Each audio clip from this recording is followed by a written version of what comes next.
Hey everybody, Jane here, and I just added some books to my Pango Bookstore. Link is in the description. So I wanted to tell you all about the most recent books I've added to the Pango Bookstore. I have a ton more to add. The stack behind me is all stuff that needs to be listed. I just haven't gotten around to it, but I added some. Pictures and patterns put into words that stream across the page, capturing life as soft spoken. Okay guys, so as a lot of you know, I recently had surgery, and one of the things I did when I was off was work on listing a few books. Not nearly as many books as I wanted to or needed to because y'all, I got so many books that need listed. But I did start working on some of the ones that I needed to list at my Pango bookstore, and I wanted to share those with you. So the first one that I listed is A Gathering of Secrets. This is an Amish mystery by Linda Castillo. This is the second book in the series I've read, and I believe I ended up giving this a 4-star. I really enjoyed the mystery itself, but on the other hand, I felt like the detective in the story gets a little bit too personally involved. So the detective in the story, I believe her name is Kate, she grew up Amish and then left the Amish community and became a police detective in a community that also has a large population of the Amish. And so a lot of her mysteries involve the Amish people, and this is no different. There is a barn fire where a boy dies, a teenage boy, like not a young boy. A boy dies, and it looks like it is a case of arson. So she is trying to figure out who set the fire and if it was a targeted situation or if it was just an accident. So I did enjoy this. I do recommend it. If you've read other books in the series, this is a good one. I think you could even start here if you wanted to. I haven't read any of the books besides the first one and this one, and I still knew what was going on just fine. The next book that is listed is Christmas Cocoa Murder. So this was one I was actually gifted by the author, and I read it, and it was a fine time. I read from one, or it was gifted by Alex Erickson, who is an author that I am friends with in my writers group, or at least acquaintances with. We're not best of buddies. I don't want to give the wrong impression, but we've talked several times, and he's a great guy. Anyway, so I read the 3 books in this series. It is a compilation of 3 Christmas-themed mysteries. I will tell you the first one, I believe it's Carlene O'Connor. I didn't love that mystery because I felt like it was very confusing if you haven't read her series. So if you've read her series, I think you probably are already familiar with the characters and the city and the setup, and that will probably make it a much richer story for you. So I struggled a little bit with the first story because I hadn't ever read any of the author's books, and so I was not real oriented to who the characters were and how they interacted with each other, but I still understood enough to appreciate it. The second book I enjoyed. I thought there were some elements of the mystery that I didn't fully buy, but I could understand it without having read the author's other books. The same is true with Alex Erickson's story in here. You don't need to have read his series to understand what was going on, and I really liked his book in this series. It was about a murder that takes place in an escape game. Now, I've never done an escape room game, but I really want to sometime, and reading the mystery made me even more excited about trying it. So if you want a good Christmas mystery, this is one to pick up. You check it out on my Pango store.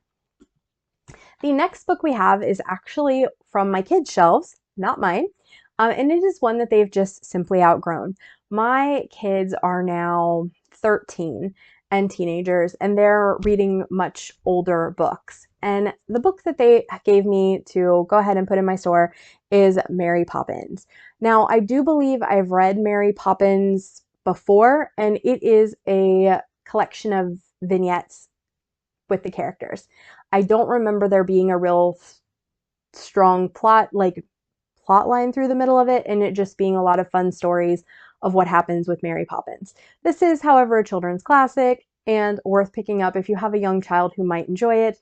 My kids loved the show. I don't know if they ever read this book or not. I asked them and they were like, I don't know, maybe. They had a lot of books growing up, quite obviously. This is one I believe grandma bought them. And whether they read it or not, she bought it for them right after that. There was a Mary Poppins movie that came out, like a Mary Poppins 2 or something, and she got it for them then. I don't know if they read it, but we're unhauling it because they are now not interested in it and interested in more age appropriate books. The next book I'm unhauling is Red Clocks. If you guys have been watching my channel, you know that me and this book did not end up getting on very well. I think it's a very important book, but I didn't love how it was done. It's very literary. So this might really work for you. The literary style didn't work for me. So I actually started reading this because Beautifully Bookish Bethany had recommended it or talked about it as being a good book and an important book in one of her videos. And the plot is we live in a world where fetuses now have rights. And so, like, there's a ton of rule changes. So, there's all kinds of rules about abortion and infertility treatments and even adoption. And we follow 5 different characters in this book who are affected by being a woman. The one point of view is not directly, it's like a historical flashback, if I recall. So she's not directly affected by like this dystopian world, but her story is still really important and related to women's rights. And the other 4 girls in this book are affected in various ways by the new rules and laws in this dystopian society. So if you are really into women's rights books and dystopian books, this might work for you if you can get over the literary elements of it, which is what I really struggled with. I absolutely love The Handmaid's Tale. I really liked The Testaments. So this book seemed like it was going to be up my alley. And in the end, for me, the storytelling was just a little too literary. However, if this is a book you think you'd enjoy, come to my Pango shop and grab your copy. The next recent listing is Skirting Gender. So this was one I recently read. It's Life and Lessons of a Crossdresser. This book is a book that I'm just not the audience for. So it is basically cross-dressing 101. It is written by a YouTuber named Nathaniel. I can't remember what his full name is. But he has an alternative identity of Vera. And this is kind of who is the author of this, Vera Wild. And in this book, he talks a lot about being a crossdresser and a lot of elements of the crossdressing. So in the beginning, he's talking about his own personal experiences, kind of like how he found out he was a dresser, how that experience went, you know, talking to his mom about it, that kind of thing. Then a good portion of the book is cross-dressing 101. It's things like telling people what to do about hair, what to do about nails, how to hide your parts and look like you have other parts when you're dressing so that you're more passing. You know, a lot of things that for me as somebody who was just curious about it, but not like an actual cross-dresser, I didn't find this information helpful. However, I know there's a ton of people in this world who could find it very helpful. And if you happen to get to my Pango store years from now and like don't see this book, this author is an indie author, and I do recommend grabbing a copy of their book from them if possible. It's on Amazon for new. This is obviously going to be used, but it was a very worthwhile, it would be a very worthwhile read, I think, for somebody who needs it.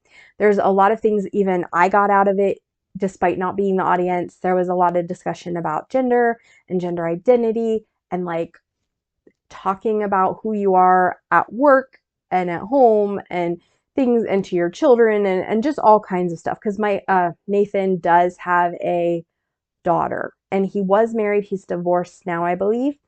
But, you know, he talks about how his dressing has affected everybody in his life or not, and how he chose who to tell.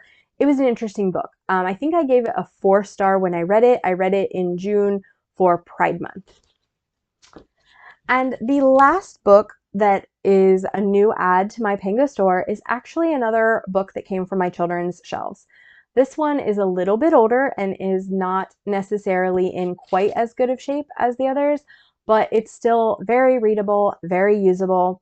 It was one that my daughter wanted and she really enjoyed, although we didn't really try very many of the experiments in this, mostly because mommy is just no fun and doesn't like messes. And that is 175 science experiments to amuse and amaze your friends. So this obviously has like an older style to it, but it has different science stuff that, my kid was really excited to try and wanted to do all these different cool experiments. I, unfortunately, am just not that mom. I don't love messes. I work full time and don't have a lot of time to do all this fun stuff with my kids. And especially if it's going to be messy and complicated, I chose not to. However, I think this book could be so fun for the right family, particularly if you're a homeschooling parent who wants to do a lot of science experiments with your kids, or a stay-at-home mom who doesn't mind messes and doesn't mind their house getting a little bit dirty with some of these experiments. These could be a great time for you. We didn't personally do very many of these. I don't remember any, but I think the kids managed to do one or two on their own. But this was just a book that now that they're older, they're not as interested in. This was one that she'd gotten, I believe Grandpa gifted it to her, I think, when she was like 6 or 7. And now at 13, she's no longer interested in science experiments. She's got other things on her mind.